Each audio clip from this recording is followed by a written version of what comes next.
Hello, Tar Heel Nation. Welcome to another episode of UNC Hoops Talk. I am your host, Dan DeWitt, and I am so glad that you are here listening or watching the podcast and joining me in the season of Carolina basketball and uniting Tar Heel Nation.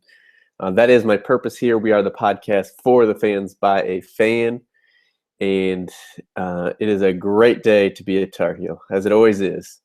We're going to jump right in here. I'm going to hit on the Virginia Tech game, the only game for the past week. Hit on Marcus Paige's slump that he's been in the past few weeks, couple weeks at least, and talk about whether UNC should be number one in the polls. They were number one in the coaches poll. They were stayed at number two in the media poll and the AP poll, where Oklahoma stayed at number one, even though they lost. So we will talk about that a little bit and its relevance and all that good stuff. I would love for you to connect with me on social media, wherever you are most active. All the links are in the description. And if you have not, please subscribe, leave a review. It helps other Tar Heel fans find the show. It helps us do better as a podcast and helps unite Tar Heel Nation, like we said before. So let's jump on in and talk about the Virginia Tech win. Not in a very impressive win by any means. Jumped out pretty quickly, jumped out pretty well. We got the lead up to 20, I believe was the largest lead. I'm not sure, maybe it was like 21 or something, but right around 20 points in the first half we got the lead up to. And then the second part of the first half, at least these last 2/3 of it or so, was not pretty, and then leading by 5 at halftime, and kind of struggled the rest of the way to pull out a 75-70 win. No excuse for it, besides just letting them back in the game. I mean, we didn't shoot the ball well. Point number 2, Marcus is in a slump, but with our offensive power, with the recruits, with the players that we have compared to Virginia Tech's, I know they've been having a better season than they were predicted to in the preseason. But yeah, no excuse for us to only win 5, even though it's in Virginia Tech. When you can get up by 20 in the first half, yes, I know coaches are going to say, well, they got up on 20, we can fight back and make that difference up. But again, with the players that we have compared to what they have, just no excuse for us to get up 20, to let them back in the game, and then not even go on another run and kind of pull away from the game, to let them hang around and pull off a 5-point victory against Virginia Tech. No excuse except for lack of intensity, aggressiveness, all that good stuff. So we got to do better. Just no excuses. And that's without even jumping into the stats. I don't know if I even want to jump into the stats in this game. I'll throw out a couple of highlights, a couple of warning signs, or whatever you want to take it as. But the stats don't even tell a story. Again, it was so frustrating to watch. And I had to start the game late, and again, ESPN being ESPN, just like the last game against, what was it, Florida State game, where they messed up, Wake Forest game, where they messed up the whole first half pretty much with their technical difficulties. This one wasn't entirely their fault. They moved the game up because of the snowstorm coming. Then they say it's only going to be on ESPN3. I actually went to ESPN3 to start watching the game. It was, it should have been tipped before I could sit down and start watching it. I go to ESPN3 and it says you can't watch this because your cable subscription has this channel, or whatever. And so then I have to go to Twitter, find out it's on ESPN News, and then I watched I think the entire first half, a little bit of the second half on delay, catching up. So that wasn't cool. And then to see that 20-point win, I'm like, okay, it's not a big deal. But then the whole comeback, just so frustrating as a Tar Heel fan. Like, no reason for it, just none. So Leading us, Bryce Johnson, great game again, 19 points, 17 rebounds, 3 blocks, 3 steals. Really, really good effort from Bryce, especially in the second half. Joel Berry didn't shoot the ball quite as well as he has been, ended up with 13 points, made all 3 of our 3-pointers. I think that's at least the second or third game in a row that he's the only one to make a 3-point field goal, kind of like Marcus had been in the past, but shot 3 for 11 from 3, so not a great percentage there. Did jack up quite a few of them and didn't get to the free throw line at all. And as big of a guard as he is, as a physical as a guard he can be, he should be getting to the free throw line a lot more than 0 times. Had 3 assists, 0 turnovers, so good game from Joel Berry. Nate Britt gave us 8 points off the bench. Isaiah Hicks gave us 6 points off the bench. Justin Jackson got up to 9. Again, didn't shoot real well, 0 for 3 from 3, 4 for 11 overall. Kennedy gave us just 7 points and 5 rebounds. He did have 3 blocks as well.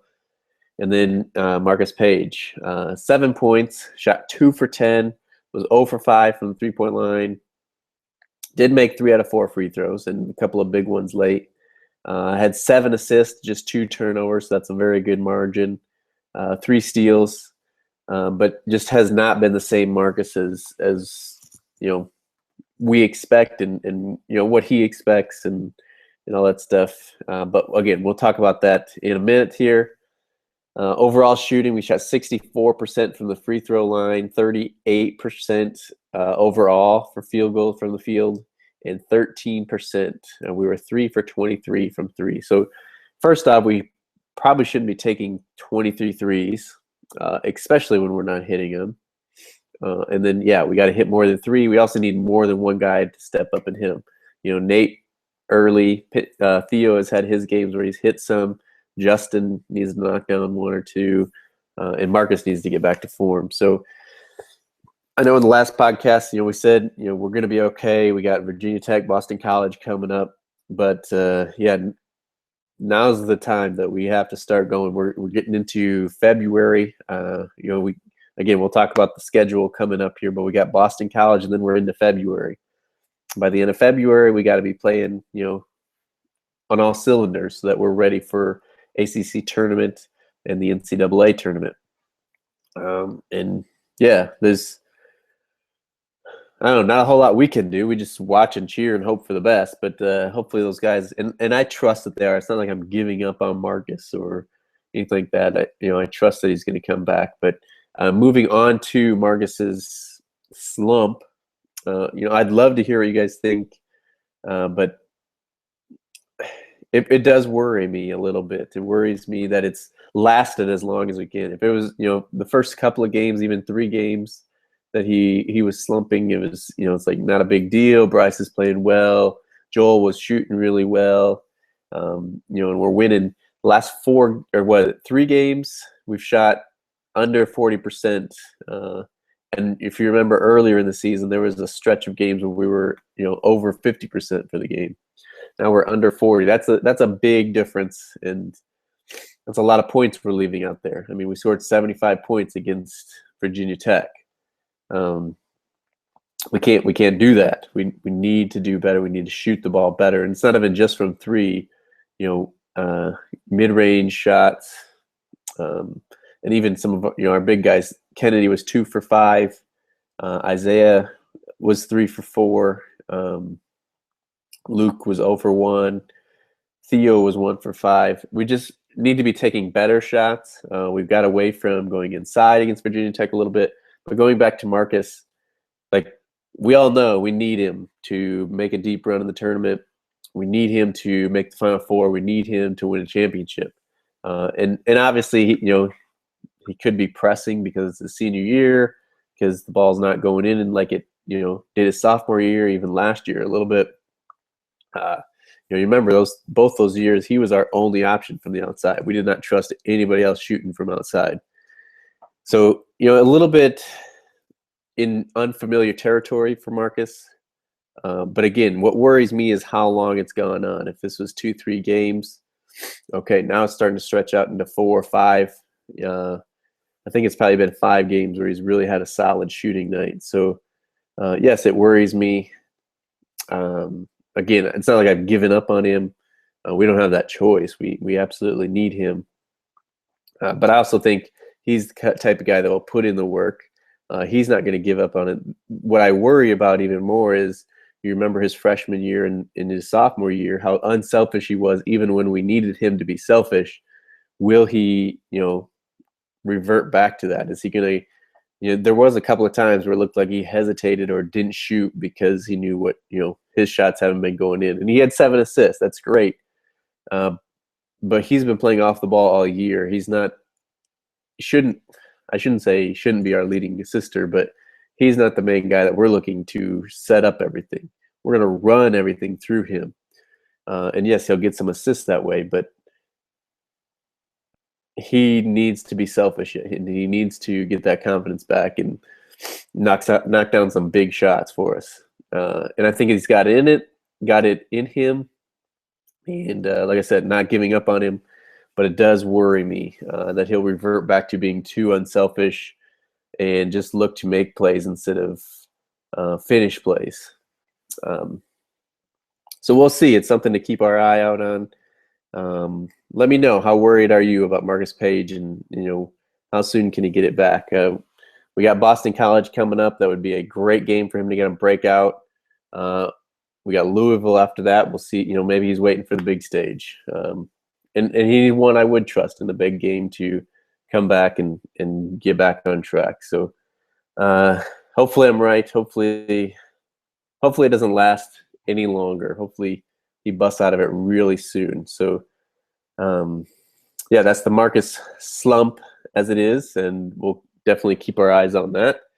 And then the last thing I was going to kind of hit on is North Carolina's ranking. There was kind of, I shouldn't say a lot of talk about it, but there was some discussion because North Carolina was number 2 last week to Oklahoma. Oklahoma lost, I believe it was even Monday or Tuesday night. First game is the number 1 team in the country. They lose. So everybody expects North Carolina to jump up, which they did in the coaches poll. And then Oklahoma stayed number 1. North Carolina stayed number 2 in the AP poll. First off, my first thoughts are, I don't really care. I don't care about being number 1. I'd rather almost not be I'd rather be about, number 6 or 7 in the country right now. And then move up into March that we're a 1 seed. Hopefully we get the 1 seed in the East. We stay close to home all the way through the tournament.